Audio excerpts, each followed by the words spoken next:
Dear students, welcome to my YouTube channel. Dear students, last lecture में हमने proton NMR में integration देखी थी। हमने देखा था कि हमें कैसे पता चलेगा किस सिग्नल में कितने प्रोटॉन हैं। आज का जो हमारा लेक्चर है इसमें हम डिस्कस करने जा रहे हैं कि हम एनएमआर स्पेक्ट्रा सॉल्व कैसे कर सकते हैं उस प्रॉब्लम को। यानी आपको एनएमआर स्पेक्ट्रम दे दिया जाता है तो आपने सबसे पहले क्या करना है, किन बातों का ख्याल रखना है, क्या क्या चीजें हैं जिनको आप जहन में रखेंगे तो आप एनएमआर स्पेक्ट्रम सॉल्व कर लेंगे। सबसे पहले तो आपने केमिकल शिफ्ट की वैल्यूज देखनी है। आमतौर पर हम देखते हैं कि केमिकल शिफ्ट की वैल्यूज 0 से 12 होती हैं। 0 हमारा स्टैंडर्ड है, टेट्रामिथाइल सीलेन। अब याद रखिएगा वैल्यू 0 से कम भी हो सकती है जब मेटल्स वगैरह अटैच होती हैं, बहुत ही ज्यादा शील्डेड प्रोटॉन होते हैं, जैसे मिथाइल लिथियम है तो मिथाइल के प्रोटॉन इवन 0 से भी नीचे अपीयर होंगे। इसी तरह 12 से ज्यादा भी होती है फॉर पैरामैग्नेटिक सब्सटेंसेस, और बड़े मॉलिक्यूल हैं जिनकी 12 से ज्यादा होती है, लेकिन आम तौर पर यही रेंज है जिसमें हमें स्पेक्ट्रम दिए जाते हैं। तो इसमें आपने कुछ रीजन याद रखने हैं कि किस तरह के प्रोटॉन कहाँ कहाँ अपीयर होंगे। सबसे पहले देखें, अगर हाइड्रोजन ऐसे कार्बन के साथ अटैच है जो sp3 हाइब्रिडाइज्ड है यानी सैचुरेटेड है, और फिर उसके साथ कोई इलेक्ट्रोनेगेटिव एटम, डबल या ट्रिपल बॉन्ड कुछ नहीं है, आगे कार्बन है, सिर्फ कार्बन के साथ कार्बन है और वो भी अनसैचुरेटेड नहीं है, तो फिर ये 2 से नीचे नीचे सिग्नल अपीयर होगा। लेकिन अगर ये जो कार्बन के साथ हाइड्रोजन है इसके साथ कोई इलेक्ट्रोनेगेटिव एटम आ जाए, जैसे सल्फर है, जैसे नाइट्रोजन है, जैसे कार्बन कार्बन ट्रिपल बॉन्ड वाला हाइड्रोजन है जो टर्मिनल अल्काइंस में होता है, या कार्बन जिसके साथ हाइड्रोजन अटैच है अगर उसके साथ वाला कार्बन अनसैचुरेटेड है, डबल बॉन्ड बना रहा है, तो ये फिर ऑलमोस्ट 2 और 3 के दरमियान आते हैं। इवन जो हमारे पास कार्बोनिल है उसके साथ वाले कार्बन पे अगर जैसे एसिटाइल ग्रुप वगैरह होते हैं, CI3C डबल बॉन्ड हो, तो वो इसी रेंज में अपीयर हो जाते हैं। तो ये दूसरी कैटेगरी आपने याद रखनी है। अब अगर कार्बन जिसके साथ हाइड्रोजन अटैच है उसके साथ ऑक्सीजन या हैलोजन अटैच है तो फिर ये और ज्यादा डी शील्डेड हो जाता है। ये 3 to 5 के दरमियान अपीयर होता है, क्योंकि हैलोजेंस की और ऑक्सीजन की इलेक्ट्रोनेगेटिविटी काफी ज्यादा होती है, ये काफी डी शील्ड करते हैं प्रोटॉन्स को। इसी तरह हमारे पास NH और OH, यानी अगर डायरेक्ट इलेक्ट्रोनेगेटिव के साथ अटैच हो। आप अभी तक की क्लासेस देखें, हमने सिर्फ देखा है कार्बन के साथ हाइड्रोजन अटैच है, कार्बन के साथ हाइड्रोजन अटैच है यहाँ पर सब में, और उससे नेक्स्ट फिर हम देखते हैं कि हेलोजेंस है, ऑक्सीजन है, नाइट्रोजन है, सल्फर है, डबल बॉन्ड है, ट्रिपल बॉन्ड है। लेकिन अगर वो डायरेक्ट हो ही इलेक्ट्रोनेगेटिव एटम के साथ अटैच, तो ये फिर 1 से 4 इवन 5 तक भी सिग्नल आ जाता है, और इसमें आमतौर पर ब्रॉड सिग्नल आता है इस तरह का, जो कि हमें शो करता है ये एक्सचेंजेबल प्रोटॉन है, यानी ये इलेक्ट्रोनेगेटिव एटम के साथ डायरेक्ट अटैच है। इसके बाद है हमारे पास डबल बॉन्ड वाले कार्बन के साथ, ये मैग्नेटिक अनीसोट्रोपी की वजह से इतना डीशील्डेड होता है कि ये 7 के करीब करीब पहुंच जाता है, 4.5 टू 6.8 के करीब। यानी जो डबल बॉन्ड वाला कार्बन है डायरेक्ट उसके साथ अटैच है, यहाँ उसके साथ अटैच नहीं था, कार्बन के साथ अटैच है, वो कार्बन आगे डबल बॉन्ड वाले कार्बन से अटैच है, तो ये बहुत ज्यादा डीशील्डेड होता है।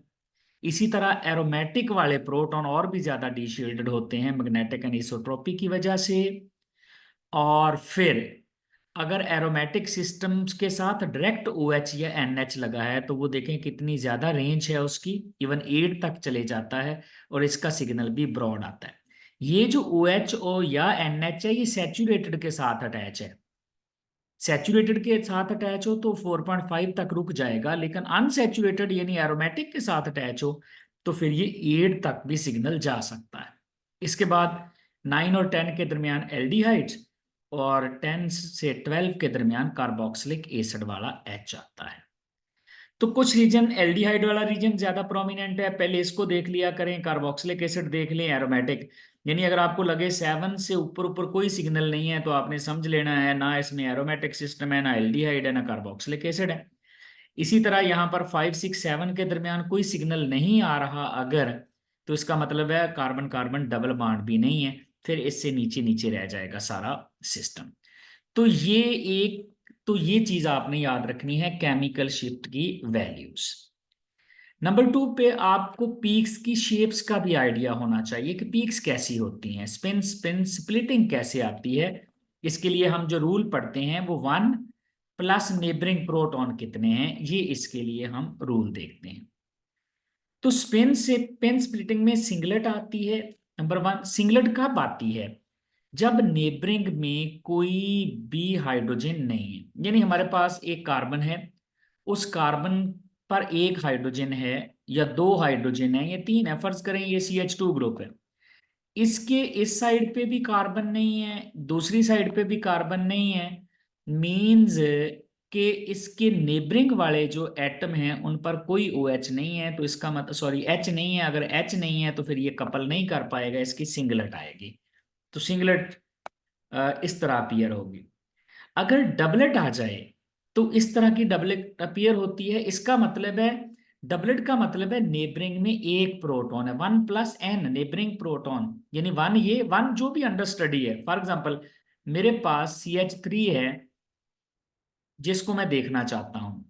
अब CH3 की डबलेट कब आएगी? जब इसकी नेबरिंग में एक ही H आएगा। तो इस ये जो तीन H हैं, क्योंकि ये एक जैसे हैं, मैग्नेटिकली इक्विवेलेंट है, इसको हम कहेंगे 1, और CH को कहेंगे N मींस नेबरिंग प्रोटॉन, ये भी 1 है तो इसकी डबलेट आ जाएगी। इसी तरह CH3 की बजाय CH2 कुछ भी हो सकता है, लेकिन नेबरिंग में एक ही प्रोटॉन आएगा। इसी तरह ट्रिपलेट है हमारे पास, ये ट्रिपलेट इस तरह से अपीयर होती है। ट्रिपलेट का मतलब है 1 प्लस n रूल के मुताबिक नेबरिंग में दो प्रोटॉन आएंगे। फॉर एग्जांपल मैं CH2 को देखना चाहता हूँ, मैं देखना चाहता हूँ CH2 ट्रिपलेट कब देगा, तो CH2 ट्रिपलेट तब तब देगा जब इसकी नेबरिंग में दो प्रोटॉन आएंगे। क्यों? 1 प्लस n रूल है, जिसको हम डिस्कस कर रहे हैं, जो अंडर स्टडी है उसको 1 कहेंगे क्योंकि एक जैसे प्रोटॉन है ये। प्लस ट्रिपलेट लेके आनी है, टोटल 3 करना है, तो नेबरिंग में दो होने चाहिए, 1 प्लस नेबरिंग प्रोटॉन, तो ये ट्रिपलेट आ जाएगी।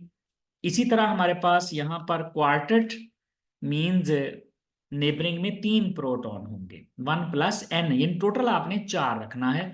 तो यहाँ पर देखिए फॉर एग्जांपल ये हमारे पास नेबरिंग में 3 प्रोटॉन है लेके आने हैं, तो ये हमारे पास CH2 ग्रुप है, हम इस CH2 ग्रुप को स्टडी करना चाहते हैं, ये 1 है। क्वार्टेट कब आएगी? 1 प्लस 3 जब 4 बनेंगे, तो 3 प्रोटॉन नेबरिंग में आने से मुराद है CI3 ग्रुप होगा फिर इसकी नेबरिंग में, तो ये 1 प्लस 3। जरूरी नहीं है CI3 हो, यानी हो सकता है इधर CH2 हो, ये दो हो जाएंगे, और इसकी दूसरी साइड पे भी प्रोटॉन हो एक कार्बन पर एक, तो एक इधर से हो जाएगा, तो ये टोटल फिर भी 4 हो जाएंगे, यानी नेबरिंग में 3 आएंगे। इसी तरह हमारे पास ये क्विंटेट जिसको पेंटेट कहते हैं, जब नेबरिंग में हमारे पास 4 प्रोटॉन आते हैं, और नेबरिंग में 4 प्रोटॉन कैसे आएंगे? फॉर एग्जांपल ये CH2 है, मैं इसको देखना चाहता हूँ कि ये पेंटेट कब देगा, तो ये तब देगा जब इसके नेबरिंग में 5 प्रोटॉन, 5 सॉरी 4 आएंगे, टोटल 5 रखने हैं। तो मैं कहता हूँ इधर भी CH2 है, इधर भी CH2 है, तो टोटल 4 हो गए नेबरिंग में, यानी नेबरिंग ये 1 है, नेबरिंग में 2 2 5, तो ये पेंटेट आ जाएगी।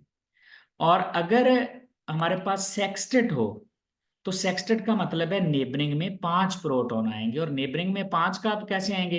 ये एक तरफ मैं CI3 लगा देता हूँ, यानी ये प्रोटॉन है, एक तरफ 3 आगे, एक तरफ 2 आगे, तो ये टोटल 5 हो गए। 5 का मतलब है एक इसको ऐड करें, सेक्सटेट हो जाएगी। और फाइनली यहाँ पर हमारे पास सेप्टेट, यानी जब नेबरिंग में 7 प्रोटॉन सॉरी 6 आ जाएंगे, 1 प्लस n, 1 प्लस n, तो नेबरिंग में 6 से मुराद है, फॉर एग्जांपल ये CH है, ये CH है, तो आप इसकी नेबरिंग में 2 मिथाइल ग्रुप लगा दें, 3 ये हैं और 3 ये हैं, तो इसका मतलब इसकी नेबरिंग में टोटल 6 प्रोटॉन आ गए हैं। तो ये जो है 1 और नेबरिंग में 6 का मतलब है यहाँ पर सेप्टेट आए।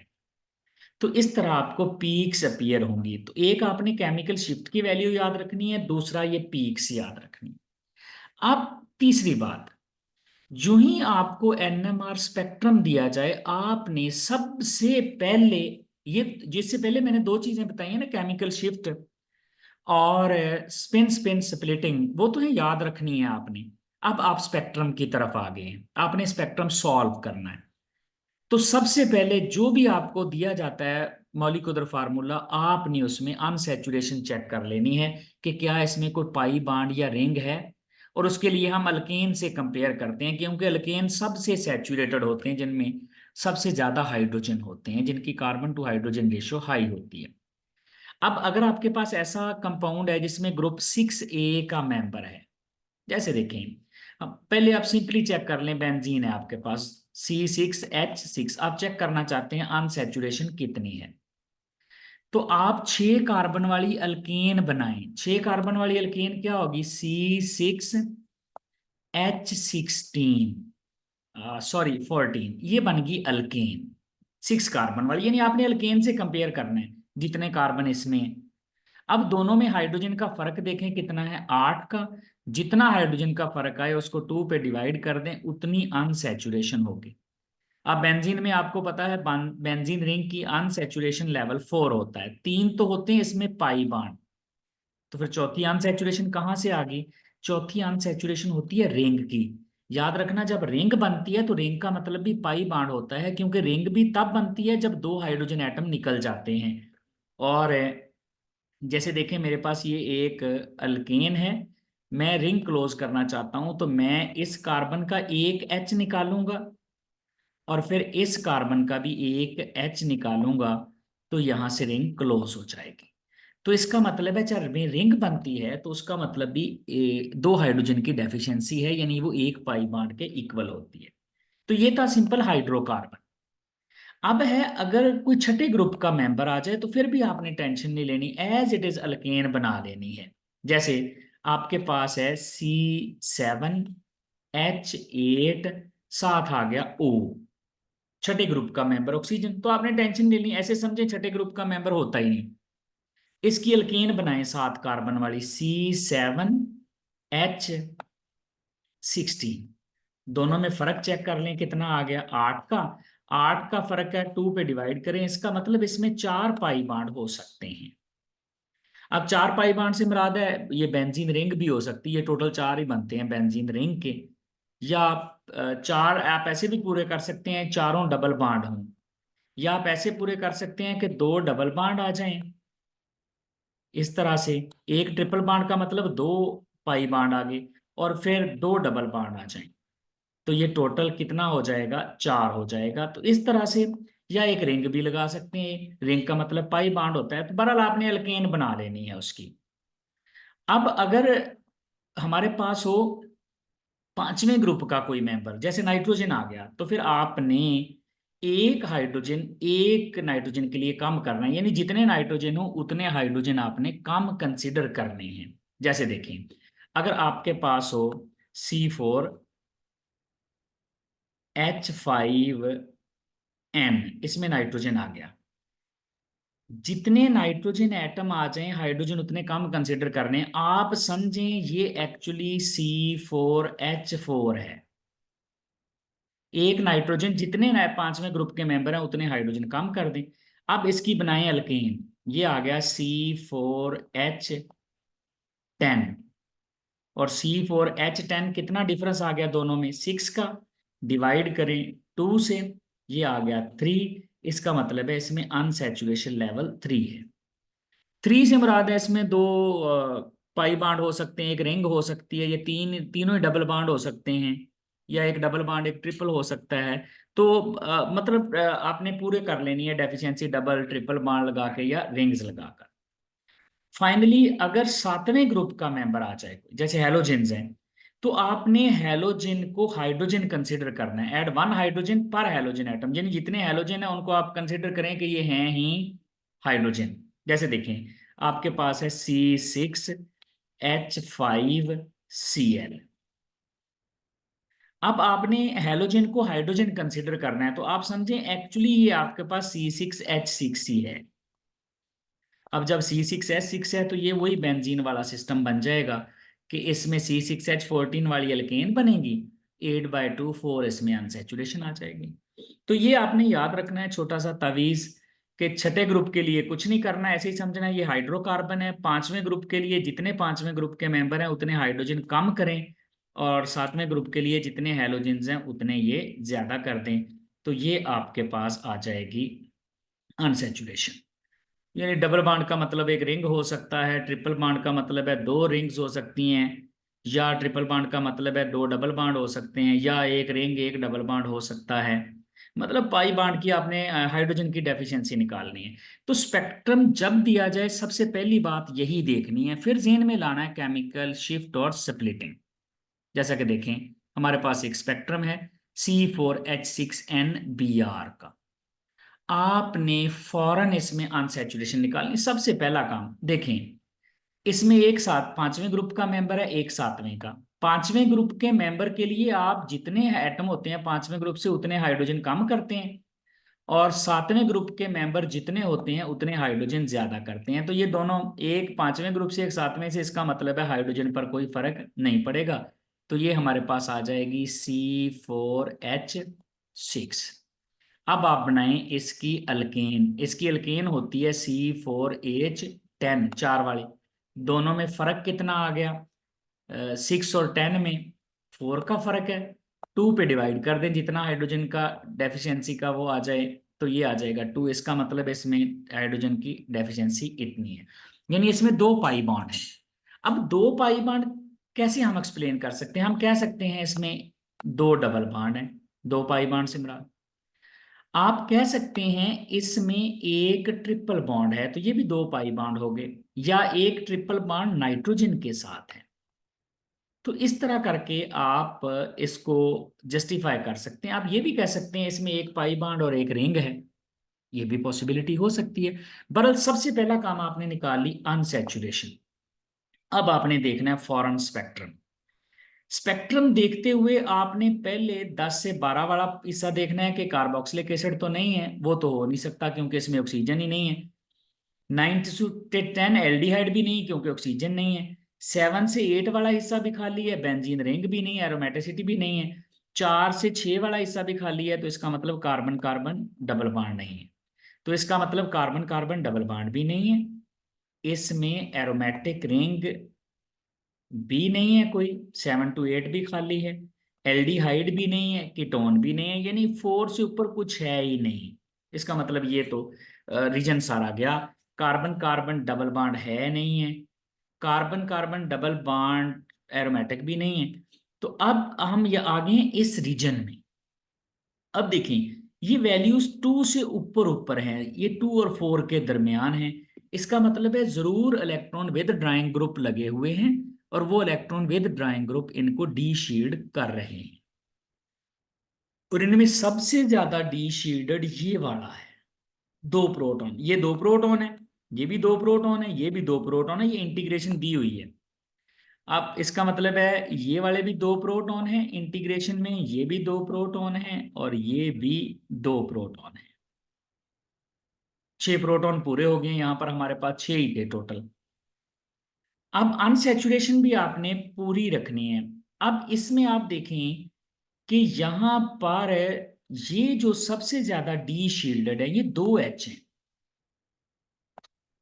ये जो दो एच हैं, हम ये 3.4 से ऊपर है, और हमने ये अभी थोड़ी देर पहले देखा है कि अगर हेलोजेंस या ऑक्सीजन लगा हो तो फिर इस रेंज में आते हैं। इसका मतलब ये दो एच ऐसे हैं जिनके साथ ब्रोमीन अटैच है। लो जी, एक पार्ट हमने ढूंढ लिया, ये इसी वजह से इतनी दूर आए हैं दोनों एच। अब इन दो एच की आ रही है ट्रिपलेट। 1+n रूल आप जेन में लाएं और चेक करें कि ट्रिपलेट कैसे आ सकती है जब इनकी नेबरिंग में दो प्रोटॉन और आए। अब इनकी नेबरिंग में दो प्रोटॉन से मुराद है ये मजीद CH2 के साथ अटैच है। अब जब CH2 के साथ अटैच होगा तो इसकी ट्रिपलेट आ जाएगी। देन अब इसके अलावा एक और डी शील्डेड वाला है, ये वाला भी डी शील्डेड है ये, लेकिन ये 2.6 के करीब करीब है, 2 से नीचे कुछ नहीं है। और यहां पर एक पीक ऐसी है दो प्रोटॉन की जो पेंटेट दे रही है, क्विंटेट, ये ट्रिपलेट दे रही है। ट्रिपलेट से मुराद है इनकी नेबरिंग में भी 2 हैं। अब अगर मैं इसकी क्विंटेट बनाऊं, ये ऐसा है जो इलेक्ट्रॉन विद ड्राइंग ग्रुप के साथ डायरेक्ट अटैच नहीं है क्योंकि ये 2.2 पे है।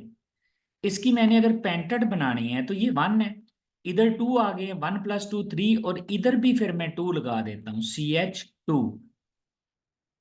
तो अब देखें ये जो प्रोटॉन हैं दो, इनकी क्विंटेट या इनकी पेंटेट आ चुकी है क्योंकि 1 ये है और नेबरिंग में 4 है, और इसकी ट्रिपलेट आ जाएगी। क्यों? क्योंकि इसकी नेबरिंग में भी 2 हैं। तो ये जस्टिफाई हो गया कि ये ट्रिपलेट ये वाला है जो हेलोजन के साथ अटैच है, ये है जो मिडल में है, और ये भी किसी इलेक्ट्रॉन विद ड्राइंग ग्रुप से अटैच है। अब गौर करें, सिग्नल तो हो गए पूरे, 1 2 3, तीनों सिग्नल पूरे हो गए, हाइड्रोजन पूरे हो गए, लेकिन एक कार्बन और एक नाइट्रोजन की कमी है, और अभी 2 पाई बांड भी जस्टिफाई करने हैं।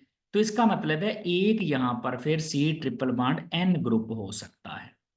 सी ट्रिपल बांड एन ग्रुप, जो कि हमने पहले ये कहा था कि ये हो सकता है। तो ये इस तरह देखें, हमारे पास अनसैचुरेशन भी पूरी हो गई है, इसके साथ इलेक्ट्रॉन विद ड्राइंग ग्रुप भी अटैच हो गया जो इसको 2.6 पे ले गया, हेलोजन इसको 4 तक ले गया, और ये दरमियान वाला जो है इसके साथ डायरेक्ट कोई इलेक्ट्रॉन विद ड्राइंग ग्रुप नहीं है और यहाँ पर पेंटेड दे रहा है। तो ये एक्सपेक्टेड फार्मूला हो सकता है। इस तरह आप फौरन देखते ही कुछ रीजन माइनस कर देते हैं कि ये तो हो ही नहीं सकते। जैसे मैंने देखते ही कार्बन कार्बन डबल बॉन्ड भी निकाला क्योंकि 4 से ऊपर कुछ नहीं है, मैंने बेंजीन निकाल दिया, और फिर मैंने यहाँ पर एल्डिहाइड निकाल दिया, कीटोन निकाल दिया, हत्ता कि मैंने नाइट्रोजन तो देखा, लेकिन मैंने ये नहीं कहा कि इसमें NH हो सकता है, NH2 हो सकता है। क्यों? क्योंकि यहाँ पर कोई ब्रॉड सिग्नल नहीं था, क्योंकि ये एक्सचेंजेबल प्रोटॉन का जरा ब्रॉड सिग्नल आता है। तो इस तरह हम स्पेक्ट्रम सॉल्व कर लेंगे। एक और एग्जांपल देखें। ये हमारे पास एक कंपाउंड है, छठे ग्रुप का मेंबर लगा हुआ है ऑक्सीजन, तो टेंशन ही नहीं लेनी, आप समझें ऑक्सीजन है ही नहीं, छठा ग्रुप तो है ही नहीं, ये C9H10 है। इसकी अल्केन बनाएं, C9 की अल्केन कैसे बनेगी? C9 डबल करके 2 ऐड करें, H20, ये बन गई अल्केन। दोनों में फर्क देखें कितना है, फर्क है 10 हाइड्रोजन का, डिवाइडेड बाय 2, इसका मतलब है इसका अनसैचुरेशन लेवल 5 है। 5 से मुराद है 4 तो बेंजीन रिंग का हो सकता है, यानी जब 4 से ज्यादा आपको अनसैचुरेशन नजर आए ना, तो देखें आपको फौरन देर चेक करें कि कहीं बेंजीन रिंग तो नहीं है 7 से 8 के दरमियान। तो इसमें अनसैचुरेशन लेवल 5 है। अब देखते हैं स्पेक्ट्रम, पहले अनसैचुरेशन लेवल देखना है फिर स्पेक्ट्रम देखना है। लो जी, ये हमारे पास है स्पेक्ट्रम। यहां पर देखें, ये हमारे पास ये वाला हिस्सा 7 to 8 के दरमियान है। यहां पर देखें, ये शुरू वाला पहला सिग्नल, ये 1 पॉइंट, ये सिग्नल ये वाला है, ये डुप्लेट है, और ये 1.3 से 1.5 के दरमियान आ रही है, sp3 हाइब्रिडाइज्ड कार्बन के साथ H अटैच है। फिर ये हमारे पास एक क्वार्टेट आ रही है ये वाली, और ये क्वार्टेट आ रही है ऑलमोस्ट 3.7 पे, इसका मतलब है नेबरिंग में कोई ना कोई इलेक्ट्रॉन विद ड्राइंग ग्रुप मौजूद है। ये 9.1 और ये 9.5 से 7 के दरमियान ये सिंगलेट आ रही है, तो एल्डिहाइड ग्रुप है पक्का। अब दरमियान में ये बच गया है, ये आपके पास 9 है, ये 8 है, ये 7 है, तो 7 से 8 के दरमियान बेंजीन रिंग है, ये कंफर्म हो गया। अब इंटीग्रेशन बता रही है कि बेंजीन रिंग जो है उसके पास प्रोटॉन जो है 5 है, तो इसका मतलब है जो हमारे पास रिंग है वो रिंग मोनो सब्सटीट्यूटेड है, क्योंकि बेंजीन के पास होते हैं 6 हाइड्रोजन। अब वो शो कर रहा है यहाँ 5 है, 5 से मुराद है कि ये जो रिंग है इसके साथ कोई एक ग्रुप लगा हुआ है, ये मोनो सब्सटीट्यूटेड रिंग है। मोनो सब्सटीट्यूटेड रिंग है क्योंकि 5 हाइड्रोजन हमें इस रीजन में चाहिए, वो 5 यहाँ पर आ गए, ये 1 2 3 4 और 5, जहां ग्रुप लग गया वहां पर नहीं है। अब ये शो कर रहा है कि इसमें एल्डिहाइड ग्रुप भी है। देखें 6 कार्बन तो गए बेंजीन रिंग में, टोटल 9 है, 6 यहां चले गए, एक एल्डिहाइड वाला सातवां, 2 और है। अब ये वाला सिग्नल भी जस्टिफाई हो गया, ये वाला भी जस्टिफाई हो चुका है। इसमें जो सब्स्टिट्यूएंट लगा हुआ है वो एक ही है, तो इसका मतलब है अगर मैं यहाँ पर डायरेक्ट एल्डिहाइड लगा दूंगा तो हमारा एक सब्स्टिट्यूएंट तो फिर दूसरा लग ही नहीं सकता साथ। ये नहीं, देखें अगर मैं C डबल बॉन्ड OH लगा दूं ऐसे डायरेक्ट, तो अब मैं दूसरा सब्स्टिट्यूएंट कैसे लगाऊंगा? क्योंकि मेरे पास ये 5 हाइड्रोजन बता रहे हैं, ये मोनो सब्स्टिट्यूटेड है। फिर मुझे क्या करना है? मुझे यहाँ पर इसके दरमियान में ही कोई सब्स्टिट्यूएंट लगाना है, यानी एल्डिहाइड डायरेक्ट अटैच नहीं करना, यहाँ दरमियान में कोई और ग्रुप आएगा जो इसको जस्टिफाई करेगा सिग्नल। अब देखें ये 3H है, ये वाली जो डुप्लेट है 3H की है। अब 3H है, ये डुप्लेट कब आएगी? जब नेबरिंग में एक प्रोटॉन हो। इसका मतलब है जब 1+n रूल के मुताबिक ये 3 प्रोटॉन को हम एक ही कंसीडर करेंगे, क्योंकि मैग्नेटिकली इक्विवेलेंट है। नेबरिंग में 1+n के मुताबिक एक आना चाहिए, तब डुप्लेट आएगी। इसका मतलब है ये CH3 ग्रुप था, 3 प्रोटॉन है CH3, और नेबरिंग में एक HAA ग्रुप है। फिर यहां पर देखें ये जो क्वार्टेट है ये एक H की है। क्वार्टेट कब आएगी एक H की? एक H है, इसकी क्वार्टेट से मुराद है इसकी नेबरिंग में 3 है। 1+n रूल के मुताबिक नेबरिंग में 3 आएंगे, यानी देखें ये एक ही ग्रुप है CH3CH। मतलब यहाँ CH है और CH के साथ CH3 ग्रुप लगा हुआ है, ये ऐसे है। अब आप इसके साथ एल्डिहाइड लगा सकते हैं, तो हमारी स्ट्रक्चर जो है वो जस्टिफाइड हो जाएगी। गिन लें आप, ये 6 कार्बन रिंग के, 2 ये, एक CH वाला 7, 8 में मैथल ग्रुप, और ये 9 हाइड्रोजन कार्बन पूरे हो गए। 5 कार्बन के हाइड्रोजन है यहाँ पर, बेंजीन रिंग वाले 5 हैं, 3 ये 8, एक CH वाला 9, और एक ये 10, और एक ऑक्सीजन है। इसका मतलब यही स्ट्रक्चर है। अब मिथाइल ग्रुप चूंकि ये sp3 हाइब्रिडाइज्ड है और नेबरिंग में भी CH है, तो इसका मतलब है ये तो 2 से नीचे नीचे रह जाएगा। क्यों? जिस कार्बन के साथ हाइड्रोजन अटैच है उसके साथ वाला भी sp3 है। बेंजीन वाले हमें समझ आ गई, 7 से 8, एल्डिहाइड भी समझ आ गया। ये इतना डी शील्डेड क्यों आ रहा है?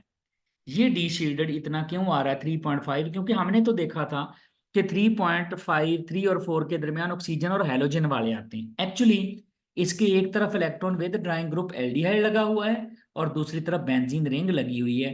तो मैग्नेटिक अनीसोट्रोपी की वजह से दोनों तरफ, यानी जिस कार्बन के साथ हाइड्रोजन अटैच है उसकी नेबरिंग में अनसैचुरेशन भी है और नेबरिंग में इलेक्ट्रॉन विद ड्राइंग ग्रुप भी है, तो वो इसको यहाँ तक ले आते हैं। तो ये हमारे पास स्ट्रक्चर बन जाएगी C9H10O से।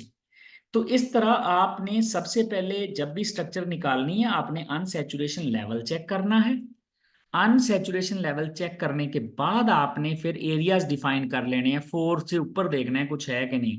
4 से ऊपर देखना है, 4 to 6 के दरमियान है तो कार्बन कार्बन डबल बॉन्ड है, 7 8 पे बेंजीन है, 9 10 पे एल्डिहाइड है, 10 से 12 कार्बोक्सिलिक एसिड है। ये फौरन आपने जल्दी जल्दी ग्रुप देख लेने हैं। फिर आपने देखना है 2 से नीचे कुछ है, 2 से नीचे कुछ है तो sp3 हाइब्रिडाइज्ड वाला कार्बन है और उसकी नेबरिंग में भी सैचुरेटेड ही है। और इसी तरह 2 से 3 के दरमियान जब कार्बन के साथ हाइड्रोजन हो और उस कार्बन की नेबरिंग में सल्फर नाइट्रोजन हो या डबल बॉन्ड हो कार्बन कार्बन या डायरेक्ट हाइड्रोजन ट्रिपल बॉन्ड के साथ लगा हो। तो ये था डियर स्टूडेंट्स हमारा आज का लेक्चर। इंशाल्लाह नेक्स्ट लेक्चर में हम कुछ और कंपाउंड्स को भी डिस्कस करेंगे, उनके स्पेक्ट्रम देखेंगे, प्रॉब्लम सॉल्व करेंगे। Thank you very much.